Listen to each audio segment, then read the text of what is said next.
बहुत बहुत स्वागत है आप सभी का आपके अपने YouTube चैनल एसपीएसडी पॉइंट पर। मैं सोनू आप सभी दोस्तों का हार्दिक स्वागत करता हूं।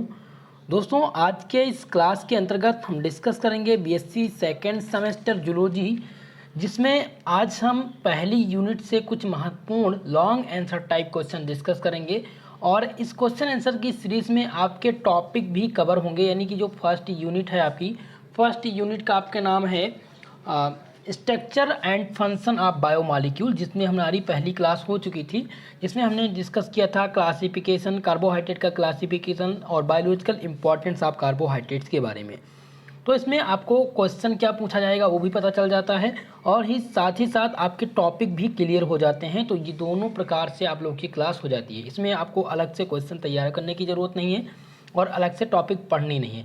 तो यूनिट फर्स्ट के जितने भी महत्वपूर्ण आपके, यानी कि पेपर चैप्टर फर्स्ट के जितने भी महत्वपूर्ण टॉपिक हैं, उनका डिस्कशन, उनसे किस प्रकार से क्वेश्चन बनेंगे, इन सभी बातों का चर्चा हम आज की इस क्लास में करेंगे। ठीक है, चलिए जोरदार तरीके से सभी लोग क्लास को शेयर कर दीजिए, वीडियो को लाइक कर दीजिए। चलिए स्टार्ट करते हैं क्लास को दोस्तों। तो आप बायोकेमिस्ट्री एंड फाइकोलॉजी पढ़ रहे थे, जिसमें हम सबसे कल अगली क्लास में हमने कार्बोहाइड्रेट की चर्चा कर ली थी, और आज हम डिस्कस करेंगे लिपिड्स के बारे में, जो बहुत ही महत्वपूर्ण टॉपिक है और आपके एग्ज़ाम में इससे रिलेटेड प्रश्न बनते रहते हैं। लिपिड से रिलेटेड प्रश्न पूछा गया है, what is lipid, give the lipid classification.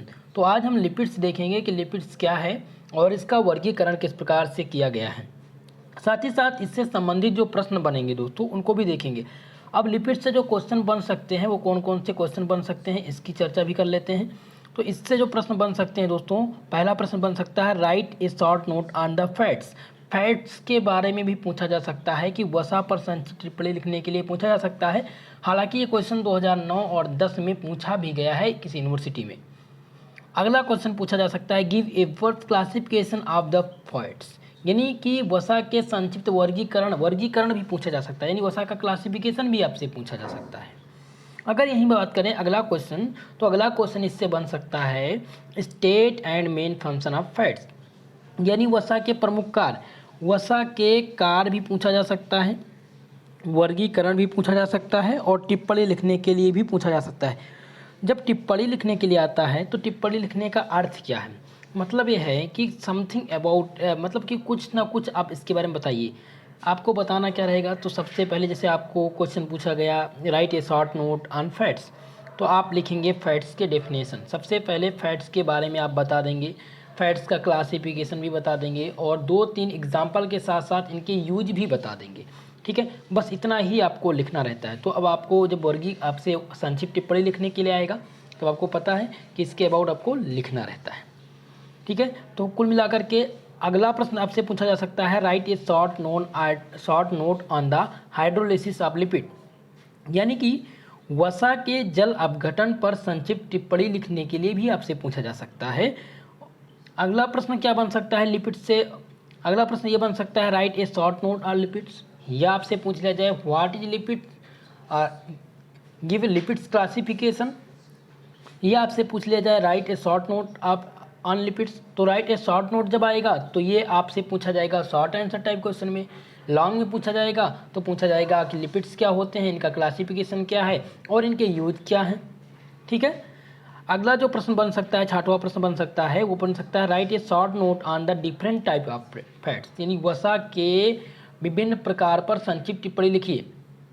तो ये 6 प्रश्न बहुत ही महत्वपूर्ण है और ये 6 प्रश्न बन सकते हैं आपके एग्जाम में लिपिड से रिलेटेड, फैट्स और लिपिड से रिलेटेड ये क्वेश्चन बन सकते हैं। ये आज के इस लेक्चर में कवर हो जाएंगे दोस्तों, ये सभी प्रश्न आज के इस लेक्चर में कवर हो जाएंगे, यानी कि आपको सारे इन सभी प्रश्नों के बारे में सभी का उत्तर आप लिख पाएंगे आज जो मैं आपको क्लास दूंगा इससे रिलेटेड प्रश्न। तो सबसे पहले हम लिपिड्स को डिफाइन करते हैं, लिपिड्स आखिर में क्या है। चलिए, तो आप हेडिंग डाल देंगे लिपिड्स, लिपिड्स क्या होते हैं, और लिपिड्स और फैट्स इनका एक ही नाम है, लिपिड्स या फैट्स। जब भी आपसे पूछा जाए लिपिड्स क्या होता है या फैट्स क्या होता है, ठीक है, तो इसका एक ही मतलब, ये नहीं कि आप समझिएगा लिपिड्स अलग है फैट्स अलग है, दोनों का मतलब एक ही है। ठीक है, आप लिखेंगे lipids are made up of carbon, lipids are made up of carbon, hydrogen and oxygen, but the amount of carbohydrate are very less in comparison with the amount of oxygen. दोस्तों लिपिड्स जो होता है वो carbon hydrogen और oxygen से मिलकर बने होते हैं, परंतु इनमें कार्बोहाइड्रेट की तुलना में ऑक्सीजन की मात्रा जो होती है, ऑक्सीजन की मात्रा कार्बोहाइड्रेट में अधिक होती है, लेकिन कार्बोहाइड्रेट की तुलना में ऑक्सीजन की मात्रा इसमें लिपिड्स में बहुत कम होती है, यानी लिपिड्स और फैट्स में बहुत क्या होती है, कम होती है। ठीक है, आगे बढ़ेंगे। It is completely insoluble in water. जल में ये पूर्णतया अघुलनशील हैं। लिपिड्स और फैट्स, दोस्तों लिपिड्स जो हैं वो जल में पूर्णतया अघुलनशील हैं। घुलनशील और अघुलनशील में आप कंफ्यूज मत होइएगा। ठीक है, आप लिखेंगे इट इज़ कम्प्लीटली इनसॉल्युबल, और अगर सॉल्युबल है तो लिखेंगे सॉल्युबल, अगर अघुलनशील है तो आप लिखेंगे insoluble in water. But it is soluble in organic solvent like chloroform, benzene, petroleum etc। दोस्तों लिपिड्स जो हैं वो कार्बनिक विलायकों में घुलनशील हैं, जैसे कि क्लोरोफॉर्म का फार्मूला क्या होता है, CHCl3 होता है। बेंजीन C6H5 होता है, H6 होता है। पेट्रोलियम, और पेट्रोलियम में क्या है, ये घुलनशील है दोस्तों। ठीक है, चलिए। A molecule of lipid is synthesised by joining together the three molecule of the glycerol and fatty acid to form the ester, hence it is called the triglyceraldehyde। दोस्तों लिपिड्स के एक अणु का संश्लेषण ग्लिसरॉल तथा वसीय अम्लों के 3 अणुओं के एस्टर के बंध द्वारा आपस में जोड़ने से होता है। लिपिड्स का, जैसे लिपिड्स है, इसके एक अणु का संश्लेषण जब ग्लिसरॉल और वसीय अम्ल के 3 अणु के एस्टर का बंध आपस में जुड़ जाते हैं, तब लिपिड्स के एक अणु का संश्लेषण होता है। ठीक है, चलिए, इसीलिए इसे ट्राइग्लिसरॉल भी कहते हैं। इसीलिए इसे क्या कहा जाता है, ट्राइग्लिसरॉल्डिहाइड कहते हैं, ट्राइग्लिसरॉल्डिहाइड। इसे lipids are found in both animal and plant, यानी लिपिड्स जो हैं वो प्लांट और एनिमल दोनों में पाए जाते हैं। It is found in both vertebrates and reproductive organs, यानी कि ये वर्णी तथा जननीय दोनों में पाए जाते हैं। It is found in abundance and reproductive structure, जननीय संरचनाओं में यह बहुत अधिक मात्रा में पाया जाता है, यानी कि जो लिपिड्स होते हैं वो जननीय संरचना में बहुत अधिक रूप में पाए जाते हैं। ठीक है, चलिए। In animal it is found in brain, muscles, blood, skin and other body part, यानी जंतुओं में ये मस्तिष्क, मांसपेशियां, रक्त, त्वचा तथा अन्य शरीर के भाग में पाए जाते हैं। ठीक है, चलिए, लिपिड्स की बात यहाँ पर हो रही थी। अब हम देखेंगे, ये रहा लिपिड्स का इंट्रोडक्शन। जब भी आपसे शॉर्ट नोट लिखने के लिए आएगा तो आप इतना ही लिखेंगे जो मैंने बताया है लिपिड्स और फैट्स के बारे में, इतना आप स्टार्टिंग से लेकर के लास्ट तक लिख देंगे, आपका शॉर्ट नोट कंप्लीट हो जाएगा। ठीक है, लेकिन ये लॉन्ग आंसर टाइप क्वेश्चन है तो इसमें आपको पूर्णतः लिखना पड़ेगा। अब हम डिस्कस करते हैं क्लासिफिकेशन को। क्लासिफिकेशन ऑफ लिपिड्स और फैट्स, यानी लिपिड्स या वसा का वर्गीकरण। तो लिपिड्स और वसा को कितने पार्ट में डिवाइड किया गया है दोस्तों, तो कुल मिलाकर के लिपिड्स और वसा को 2 भाग में डिवाइड किया गया है। पहला तो है सिंपल फैट्स और दूसरा क्या हो जाता है, कॉन्जुगेट फैट्स, जिसे हम कहते हैं संयुग्मित वसा। इसे तो साधारण वसा जानते हैं, यानी जो वसा होती है वो 2 प्रकार की होती है। कौन सी, एक तो होती है सिंपल फैट्स यानी साधारण वसा, दूसरी जो वसा होती है वो कॉन्जुगेट फैट्स होती है, जिसे हम संयुग्मित वसा के नाम से जानते हैं। तो सबसे पहले हम आप देखते हैं सिंपल फैट्स क्या होती है। तो it is divert into following parts, यानी it is divided into following parts, इसे निम्नलिखित भागों में विभाजित किया जा सकता है। वो निम्नलिखित भाग कौन से हैं, 2 भाग हैं। पहला तो सिंपल फैट्स हो गया और दूसरा हो गया असंयुग्मित फैट्स। ठीक है, चलिए तो पहले हम हेडिंग डालेंगे सिंपल फैट्स क्या होता है, यानी साधारण वसा। लिखेंगे आप point by point. These are ester of fatty acid and alcohol. ये वसा अम्लों व एल्कोहल के एस्टर होते हैं। जो साधारण वसा होती है दोस्तों, ये वसा जो होती है वो अम्ल व एल्कोहल के, ये वसा जो होती है अम्लों व एल्कोहल के एक प्रकार के क्या होते हैं, एस्टर होते हैं। ठीक है, चलिए दूसरा पॉइंट ये है, by hydrolysis of them alcohol and fatty acid are obtained. जब हम लिपिड्स या फैट का क्या कराते हैं, जल अपघटन कराते हैं, तो हमें एल्कोहल व क्या प्राप्त होते हैं, फैटी एसिड प्राप्त होते हैं। जब हम क्या करा देंगे, लिपिड्स का हाइड्रोलिसिस करा देंगे, तब हमें एल्कोहल, ठीक है, एल्कोहल और फैटी एसिड प्राप्त होंगे। चलिए तीसरा पॉइंट क्या है, it is further divide as follows. इसे निम्न प्रकार से विभाजित किया गया है, यानी सिंपल फैट्स को भी कई पार्ट में डिवाइड किया गया है। पहला है नेचुरल फैट्स एंड ग्लिसराइड्स। अब ये क्या होता है, इसके बारे में हम पॉइंट बाई पॉइंट देखते हैं। ठीक है, और दूसरा जो है दोस्तों मोम के बारे में हम बाद में डिस्कस करते हैं। पहले हम इसको नोट कर लेते हैं कि आखिर में ये क्या होता है, समझ लेते हैं। They are made up glycerol and fatty acid. इनका निर्माण ग्लिसरॉल और वसा अम्लों से मिलकर होता है। किसका निर्माण दोस्तों, नेचुरल फैट्स का निर्माण जो होता है वो ग्लिसरॉल और वसा अम्लों से मिलकर बना होता है। और नेचुरल फैट्स किसके अंतर्गत आते हैं, नेचुरल फैट्स की अगर बात की जाए तो ये किसके अंतर्गत आते हैं, तो ये आते हैं सिंपल फैट्स के अंतर्गत। और सिंपल फैट्स जो क्या है, लिपिड्स और फैट्स का क्या है, क्लासिफिकेशन है। ठीक है, चलिए दूसरा पॉइंट ये है, glycerol is a type of trihydroxy alcohol. Glycerol का एक प्रकार का ट्राईहाइड्रोक्सी एल्कोहल है। ग्लिसरॉल का जो नेचुरल फैट्स है, ये ग्लिसरॉल का एक प्रकार का ट्राईहाइड्रोक्सी एल्कोहल होता है दोस्तों। अगला हम डिस्कस करेंगे तीसरा जो है, तीसरा क्या है, मोनोग्लिसरॉल्डिहाइड और डाईग्लिसरॉल्डिहाइड और ट्राईग्लिसरॉल्डिहाइड। देखिए मोनोग्लिसरॉल्डिहाइड, डाईग्लिसरॉल्डिहाइड और triglyceraldehyde are format when one molecule, two molecule and three molecule और fatty acid are combined with one molecule of glycerol.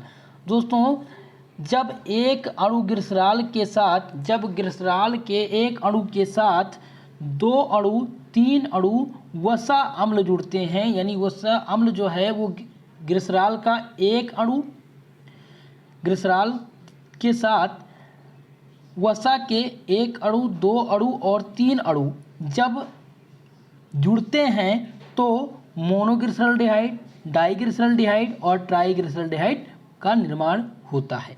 ठीक है, इतनी बात समझ आएगी। चौथा पॉइंट आपका क्या है दोस्तों, चौथा ये है दोस्तों कि ग्लिसरॉल यानी hydrogen act as the donor. Glycerol के निर्माण में ग्लिसरॉल H, जिसे हम क्या कहते हैं, ग्लिसरॉल हाइड्रोजन के नाम से इसे कह सकते हैं, glycerol hydrogen fatty acid and OH group as a donor the formation of ग्लिसरॉल्डिहाइड्स।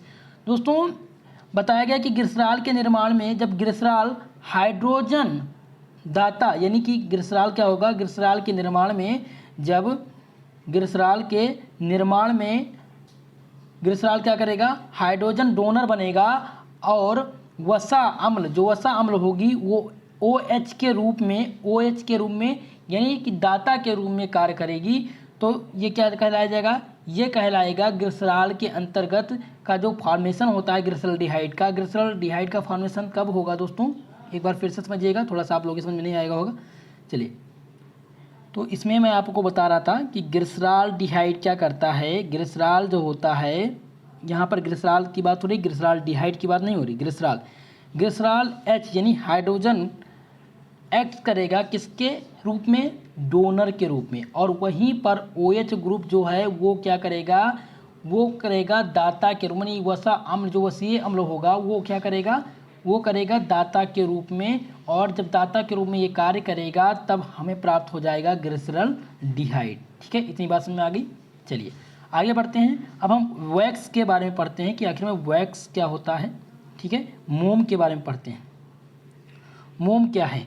तो it is a simple fats, ये एक प्रकार की साधारण फैट्स होती है,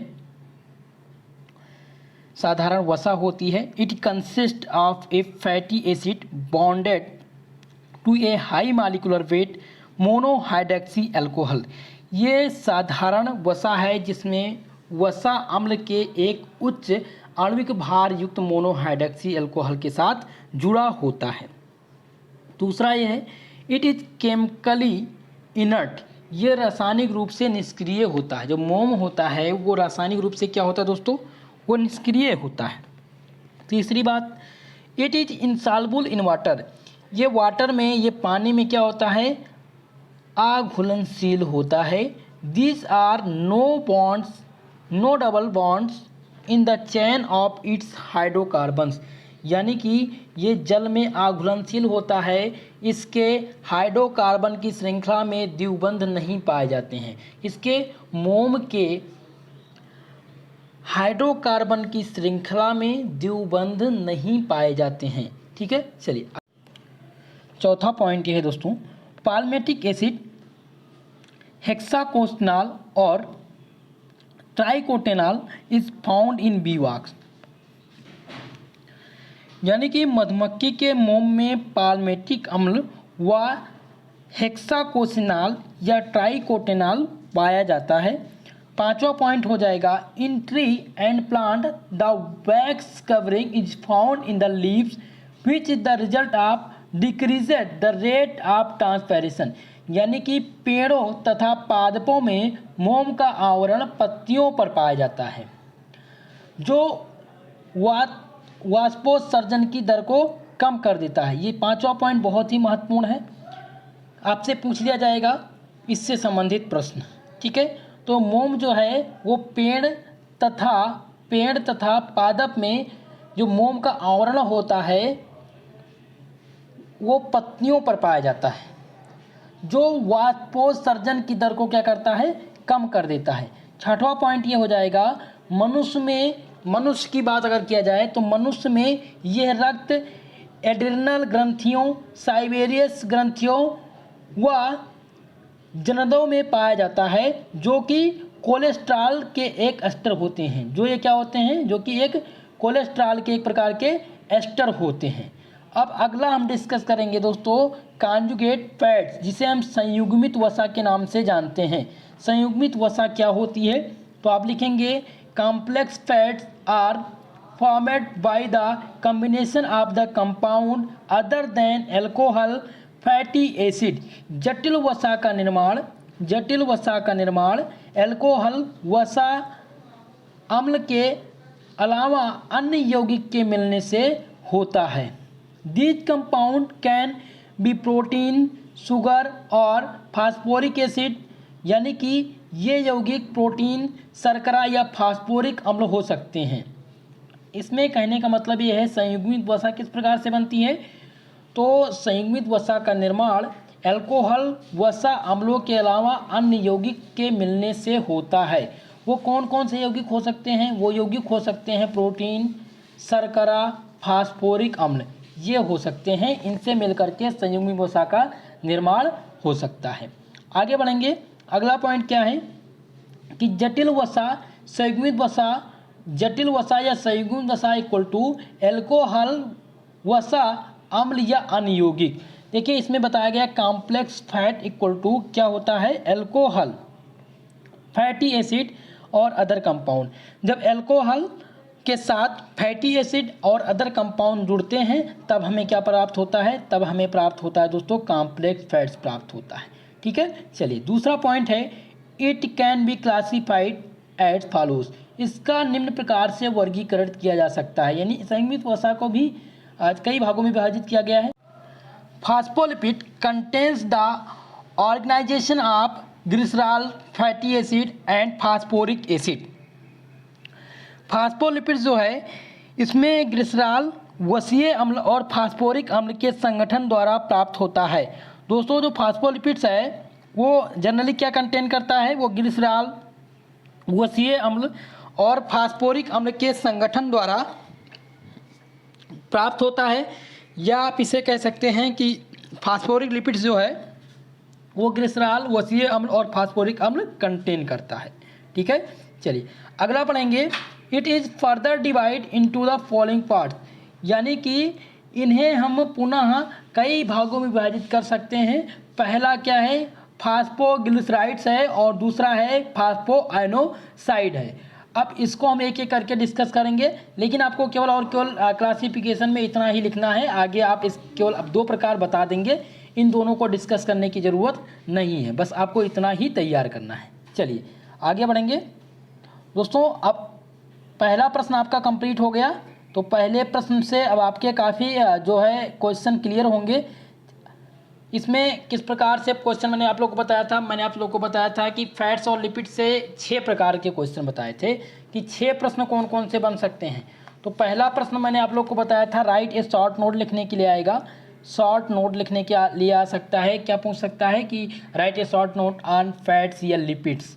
क्लासिफिकेशन ऑफ फैट्स पूछ सकता है, क्लासिफिकेशन फैट्स को कितने भागों में क्लासीफाइड किया गया है। तो फैट्स को मैंने बताया आप लोग को 2 भागों में क्लासीफाइड किया गया है। कौन सा, सिंपल फैट और कॉन्जुगेट फैट, 2 भाग में डिवाइड किया गया है। अब सिंपल फैट क्या होते हैं, कॉन्जुगेट क्या फैट्स क्या होते हैं, यानी मोम क्या होता है और साधारण वसा क्या होता है, ये मैंने आप लोग को डिफाइन कर दिया है, बता दिया है। अब आप लोग इसको तैयार करेंगे। चलिए अगला प्रश्न जो महत्वपूर्ण हो जाता है आपके एग्जाम की दृष्टि से, वो हो जाता है right a short note on mutarotation. Mutarotation पर संक्षिप्त टिप्पणी लिखिए। ये प्रश्न बहुत ही महत्वपूर्ण है और आपके एग्ज़ाम की दृष्टि से ये महत्वपूर्ण हो जाता है, इसलिए मैं आपको आज ये डिफाइन करूँगा। तो आप लिखेंगे, सबसे पहले हेडिंग डाल देंगे म्यूटा रोटेशन। म्यूटा रोटेशन के बारे में आप हेडिंग डाल देंगे और इसके बाद लिखेंगे the mutarotation phenomenon was observed by Dubrunfaut. सर्वप्रथम म्यूटा रोटेशन की घटना का अवलोकन डब्रूफ्रांट ने किया था। म्यूटा रोटेशन को सर्वप्रथम किसने जो है अवलोकन किया था, किसने इनका जो है डिस्कवर किया था, तो डब्रूफ्रांट ने जो है सर्वप्रथम म्यूटा रोटेशन की घटना का अवलोकन किया था। आगे बढ़ेंगे। If there is a change in the value of specific rotation of a substance with time, then this property of the substance is called mutarotation. दोस्तों, किसी पदार्थ के विशिष्ट घूर्णन के मान के समय के साथ कोई परिवर्तन होता है तो पदार्थ का यह गुण म्यूटा रोटेशन कहलाता है। म्यूटा रोटेशन का मतलब क्या है, जैसे कि कोई पदार्थ के विशिष्ट घूर्णन के मान के समय, जब कोई भी पदार्थ हो उसके विशिष्ट घूर्णन का मान समय के साथ अगर उसमें कोई परिवर्तन आ जाए तो पदार्थ का यह गुण म्यूटा रोटेशन कहलाता है। इतनी बात समझ में आ गई। चलिए आगे बढ़ेंगे। Glucose molecule show 2 isomeric forms and the represented by alpha and beta.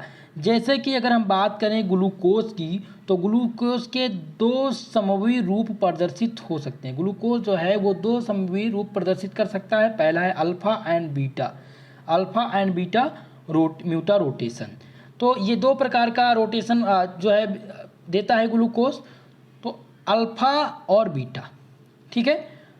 The specific rotation of the freshly prepared solution of glucose is, यानी कि ग्लूकोज के ताज़ा बने हुए विलेन का जो विशिष्ट घूर्णन होता है वो प्लस 111 डिग्री का होता है। कितना होता है? प्लस 111 डिग्री का होता है। On the placing the solution the value of its specific rotation gradually decreases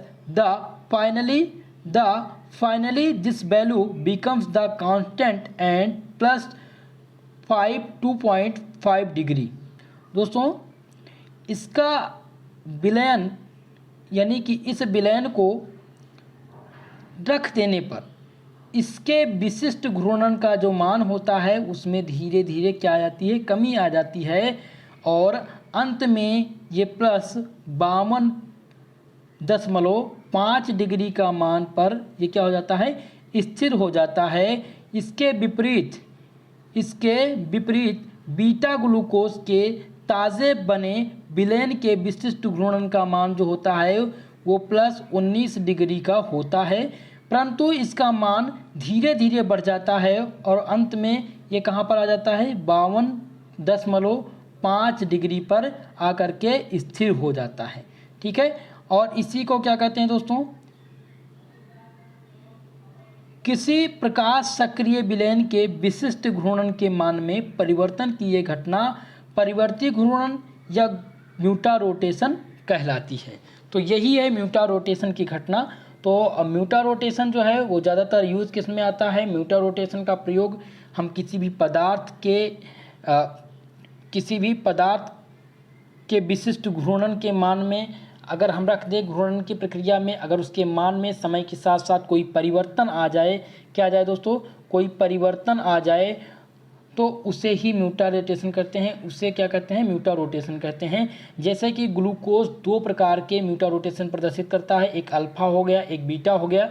तो जब अल्फा और बीटा द्वारा प्रदर्शित करता है तो अल्फा ग्लूकोज के जो ताज़े बने हुए विलयन होते हैं उनमें जो इसका रोटेशन होता है वो 111 डिग्री का होता है। लेकिन धीरे धीरे जब हम बीटा म्यूटा रोटेशन की तरफ बढ़ते हैं, यानी जो है बीटा समूही के तरफ बढ़ते हैं, तो ये क्या हो जाता है, इसमें धीरे धीरे कमी आ जाती है और ये लगभग 52.5 डिग्री के पास समथिंग आकर के स्थिर हो जाता है। और ये पूरा प्रक्रम कहलाता है, जो ये ग्लूकोज की प्रक्रिया यानी ग्लूकोज के म्यूटा रोटेशन की प्रक्रिया जो हो रही है, ये घूर्णन की क्रिया जो हो रही है, इसी विशिष्ट प्रकार को क्या कहते हैं, म्यूटा रोटेशन कहते हैं। संक्षिप्त टिप्पणी लिखने के लिए 100% आपके एग्जाम में आएगा।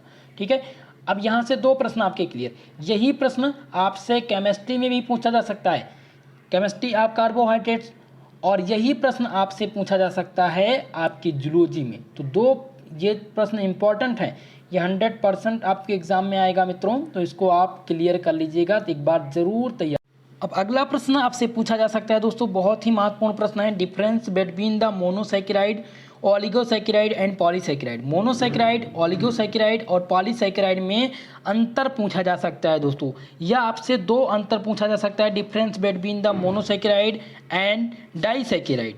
ठीक है, तो मोनोसैकेराइड और डाइसैकेराइड यहाँ तो दिया नहीं गया है, केवल और मोनोसैकेराइड, ओलिगोसैकेराइड और पॉलीसैकेराइड दिया गया है। तो इसमें आपको डिफरेंस देखना है, तो आप पहले तीनों कॉलम को समझेंगे। पहला आप समझते हैं मोनोसैकेराइड में कि मोनोसैकेराइड क्या होता है, it is a simple sugar. Monosaccharide एक प्रकार का साधारण शुगर होता है। अगर ओलिगोसैकेराइड की बात करें तो ओलिगोसैकेराइड क्या होता है, इट इज आल्सो शुगर, ये भी एक प्रकार का शुगर होता है। लेकिन अगर पॉलीसैकेराइड की बात करें तो it is not sugar, polysaccharide एक प्रकार का शुगर नहीं होता है।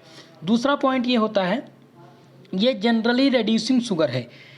मोनोसैकेराइड जो है ये क्या है, रेड्यूसिंग शुगर होता है। लेकिन अगर ओलिगोसैकेराइड की बात करा जाए तो ओलिगोसैकेराइड क्या है, it can both reducing and non reducing, ये रेड्यूसिंग और नॉन रेड्यूसिंग साथ में हो सकते हैं। और पॉलीसैकेराइड जो है ये क्या है, एक प्रकार का नॉन रेड्यूसिंग शुगर है।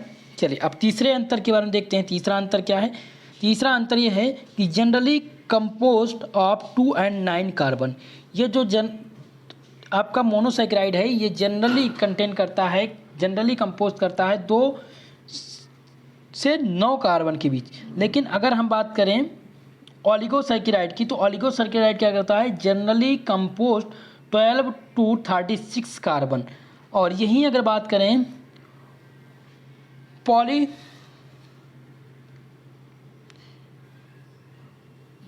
पॉलीसैकेराइड, तो पॉलीसैकेराइड क्या होता है, most carbon molecule in it, यानी कि इसमें सर्वाधिक कार्बन के अणु हो सकते हैं। सर्वाधिक कार्बन के अणु किसमें हो सकते हैं, पॉलीसैकेराइड में। और ओलिगोसैकेराइड में 12 से 36 हो सकते हैं। यही बात किया जाए अगर मोनोसैकेराइड, तो मोनोसैकेराइड में 2 से 9 कार्बन हो सकते हैं। चलिए आगे बढ़ेंगे। अगला है चौथा पॉइंट। अब चौथा डिफरेंस इसमें देखेंगे, कार्बोनिल ग्रुप इज फाउंड, यानी इसमें कार्बोनिल ग्रुप पाया जाता है, C+O जो है ग्रुप पाया जाता है। इट इज़ नॉट फाउंड, यानी जो ओलिगोसैकेराइड होता है इसमें जो है कार्बोनिल ग्रुप नहीं पाया जाता है, और पॉलीसैकेराइड में भी कार्बोनिल ग्रुप नहीं पाया जाता है। पांचवा डिफरेंस क्या है, it is the colourless crystalline and sweet, यानी कि ये जो होता है वो रंगहीन, क्रिस्टलीय और मीठा होता है। और अगर यही बात करें ओलिगोसैकेराइड की तो it is also colourless crystalline and sweet.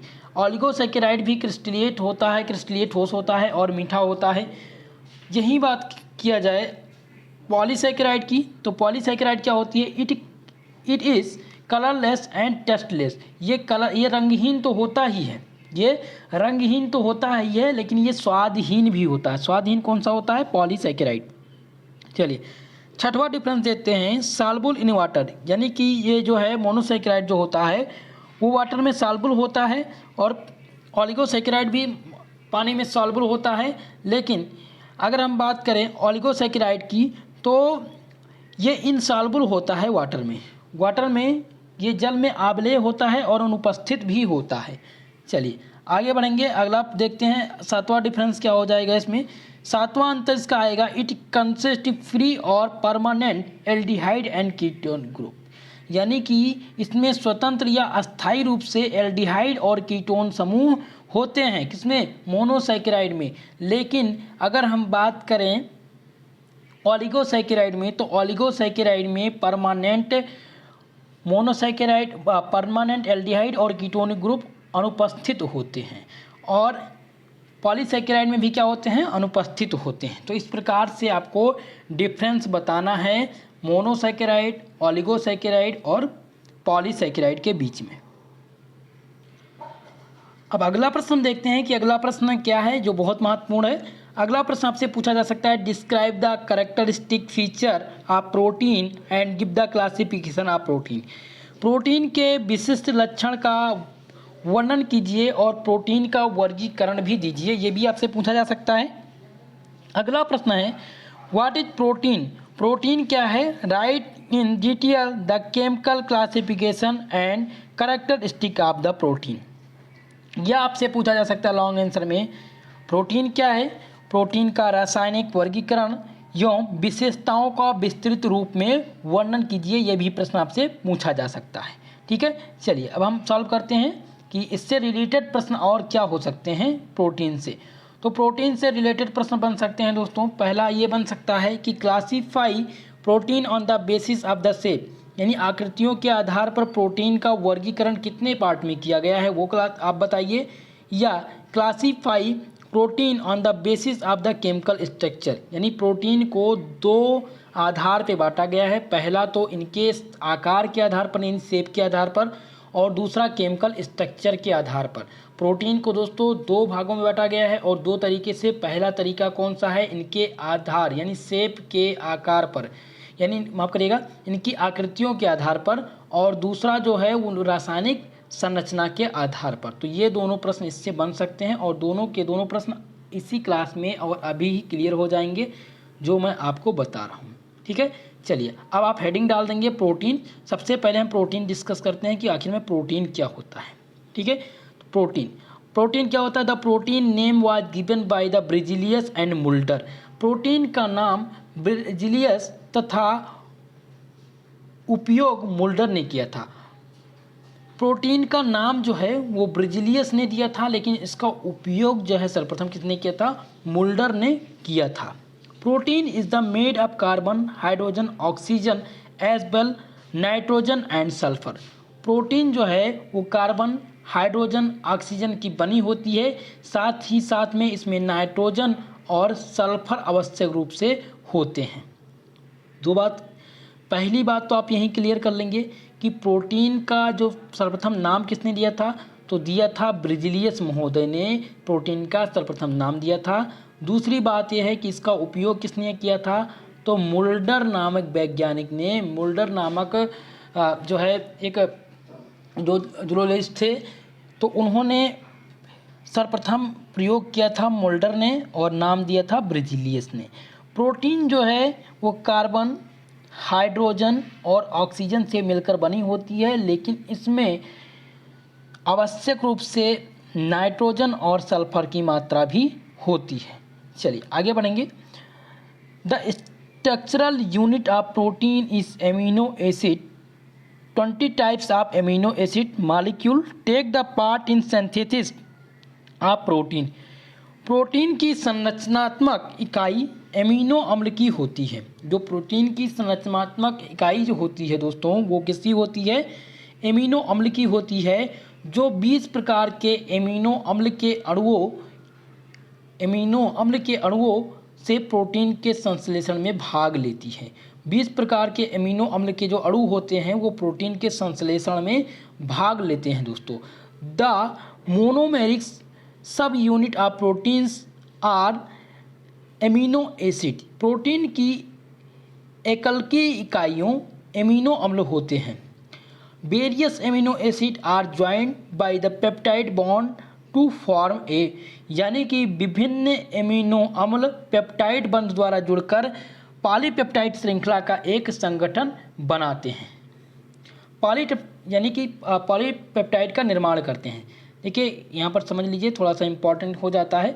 देखिए विभिन्न एमिनो अम्ल जो होंगे वो पॉलीपेप्टाइड बंध द्वारा जुड़कर पॉलीपेप्टाइड श्रृंखला का क्या करते हैं? निर्माण करते हैं दोस्तों। ठीक है, चलिए आगे बढ़ेंगे। अब हम डिस्कस करेंगे कैरेक्टरिस्टिक फीचर ऑफ प्रोटीन, यानी प्रोटीन के विशिष्ट लक्षण।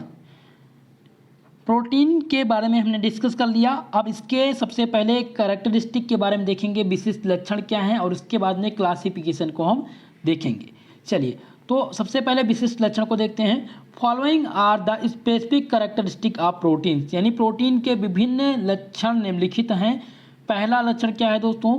Protein are organic compound consist of nitrogen, oxygen, carbon and hydrogen. Protein जो है कार्बनिक यौगिक है, जो नाइट्रोजन, ऑक्सीजन, कार्बन तथा हाइड्रोजन से मिलकर बनी होती है। दूसरी बात, protein are colourless and open the tasteless. Protein जो होता है, प्रोटीन रंगहीन और स्वादहीन होता है, यानी टेस्टलेस होता है। दे आर होमोजीनियस एंड फेब्रियस, यानी कि ये समान और स्वादार होते हैं। तीसरा हो जाएगा दोस्तों, generally the molecular weight of protein is high.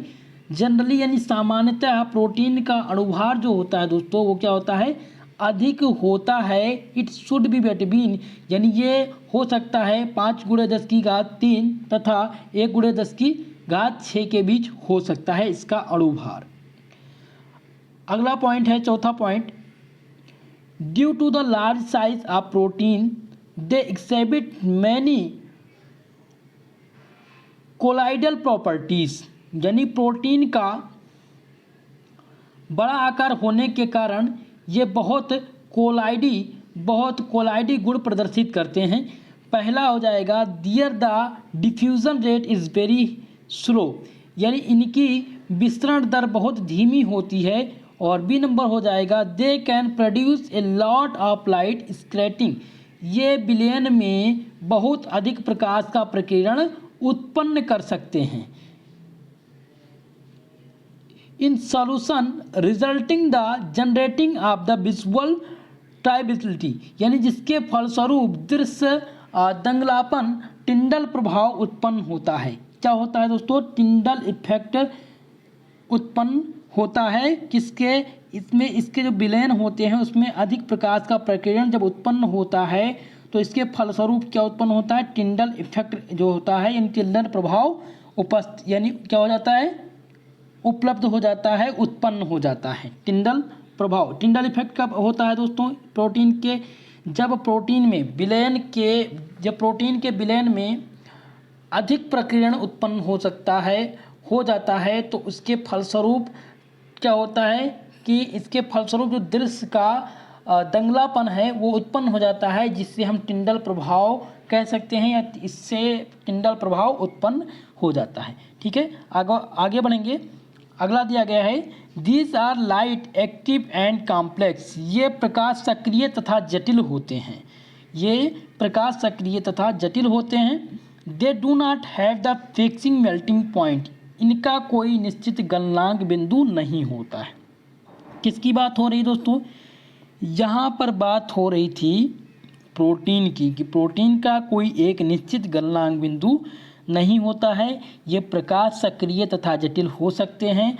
Protein का आकार बड़ा होने के साथ साथ ये बहुत कोलाइडी गुण उत्पन्न करते हैं। पहला ये हो जाता है कि इनके विसरण दर बहुत धीमी होती है, और दूसरा यह है कि ये विलयन में अधिक प्रकाश का प्रकीर्णन उत्पन्न कर सकते हैं। और जब प्रकाश का प्रकीर्णन अधिक उत्पन्न हो जाता है तो इसके फलस्वरूप दृश्य का दगलापन होता है, जिससे टिंडल प्रभाव उत्पन्न हो सकता है या हो जाता है। अब हम क्लासिफिकेशन को देखेंगे, प्रोटीन का क्लासिफिकेशन। तो क्लासिफिकेशन आप प्रोटीन हेडिंग डाल देंगे, प्रोटीन का वर्गीकरण। दोस्तों प्रोटीन का वर्गीकरण दो बेस पर किया गया है। पहला है दोस्तों आपका, पहला कौन सा है, आकृति के आधार पर, और दूसरा है स्ट्रक्चर के आधार पर। ठीक है, आकृति के आधार पर प्रोटीन को दो भागों में बांटा गया है। और अगर स्ट्रक्चर के बारे में देखें, स्ट्रक्चर के आधार पर, तो स्ट्रक्चर के आधार पर प्रोटीन को 3 भागों में विभाजित किया गया है। तो क्लासिफिकेशन के बारे में हम कल डिस्कस करेंगे। प्रोटीन के बहुत ही ज़्यादा महत्वपूर्ण है, क्योंकि क्लासिफिकेशन पूछा जाता रहता है। ठीक है, आज के लिए बस इतना ही, मिलेंगे अगली क्लास में। तब तक के लिए जय हिंद जय भारत। दोस्तों अगर वीडियो पसंद आया हो प्लीज़ वीडियो को लाइक करिएगा, और जितने भी छात्र छात्राएं नए आए हैं प्लीज़ चैनल को जरूर सब्सक्राइब करेंगे। कल आपकी क्लास होगी जूलॉजी की, जिसमें हम डिस्कस करेंगे प्रोटीन के सबसे पहले क्लासिफिकेशन के बारे में, और उसके बाद आपके पहले चैप्टर से जितने भी रिलेटेड मोस्ट इंपॉर्टेंट क्वेश्चन हैं उनको हम डिस्कस करेंगे।